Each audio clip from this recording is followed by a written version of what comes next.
যুক্তরাষ্ট্রের ৪৫টি বিশ্ববিদ্যালয়ের বিরুদ্ধে বর্ণবাদ ও মার্কিন শ্বেতাঙ্গ শিক্ষার্থীদের প্রতি বৈষম্যের অভিযোগ উঠেছে। অভিযোগ আমলে নিয়ে ইতোমধ্যে তদন্ত শুরু করেছে দেশটির শিক্ষা মন্ত্রণালয়। বৃহস্পতিবার এক বিবৃতিতে এ তথ্য জানিয়েছেন দেশটির শিক্ষামন্ত্রী লিন্ডা ম্যাকমাহন।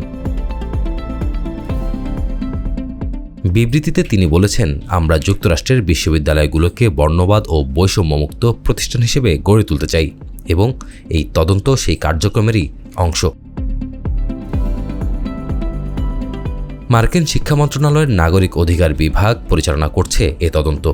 বিভাগের এক কর্মকর্তা সংবাদ মাধ্যম রয়টার্সকে জানিয়েছেন, লিখিত অভিযোগের ভিত্তিতেই এই তদন্ত শুরু করেছেন তারা। এই ৪৫টি বিশ্ববিদ্যালয় সম্প্রতি বিদেশি শিক্ষার্থীদের আকর্ষণ করতে বিভিন্ন কর্মসূচি গ্রহণ করেছে। এসব কর্মসূচি নিয়েই উঠেছে আপত্তি। শিক্ষা মন্ত্রণালয়ে যেসব লিখিত অভিযোগ এসেছে সেগুলোতে বলা হয়েছে, মার্কিন শিক্ষার্থীদের চাপে রাখতেই বিদেশি শিক্ষার্থীদের ভর্তির ব্যাপারে এত আগ্রহী হয়ে উঠেছে এই বিশ্ববিদ্যালয়গুলো।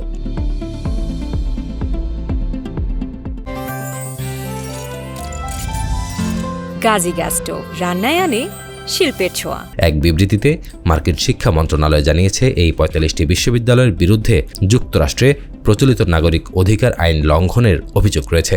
তাছাড়া বিশ্ববিদ্যালয়ের কর্মসূচির কারণে কোনো শ্বেতাঙ্গ মার্কিন শিক্ষার্থী কোনোভাবে ক্ষতিগ্রস্ত হয়েছে কিনা সে সম্পর্কেও কোনো তথ্য এখনও জানা যায়নি।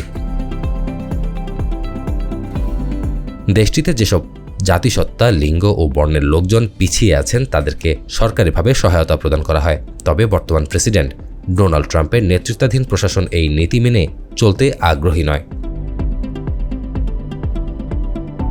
অন্যদিকে ফিলিস্তিনের জনগণের প্রতি সংহতি জানানোর অভিযোগে কিছুদিন আগে কলম্বিয়া বিশ্ববিদ্যালয়ে $40 কোটি তহবিল বাতিল করেছে ট্রাম্প প্রশাসন।